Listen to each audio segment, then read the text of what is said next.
নমস্কার বন্ধুরা, সেদ্ধ আলু আর লাল আলু দিয়ে আমি একটা খুব সুন্দর রেসিপি করব। ভাজা পিঠে বা ভাজা মিষ্টি যাই বলুন।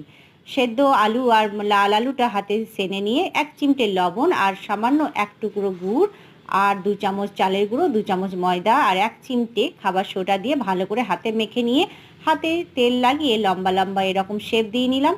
এবার কড়াইয়ে তেল গরম করে একে একে সব ভাজা পিঠেগুলো ভেজে নিলাম, গ্যাসের ফ্লেমটা একদম লো করে, যাতে ভিতরে কাঁচা না থাকে। দেখুন একে একে ভেজে তুলে নিলাম। এবার আমি আর যেই বাকিগুলো আছে সেগুলোও কিন্তু ভেজে নেব। এবার যে মিষ্টির শিরা ছিল খেজুর গুড়ের রসগোল্লা, সেটা আর কিন্তু ফেলার নয়। সেই শিরাটা ফুটিয়ে নিয়ে ওতে একটা ছোট এলাচ ফাটিয়ে দিয়ে দিলাম আর একটা তেজপাতা। এবার ফুটন্ত শিরার মধ্যে ভাজা পিঠেগুলো বা ভাজা মিষ্টিগুলো আমি দিয়ে দিচ্ছি।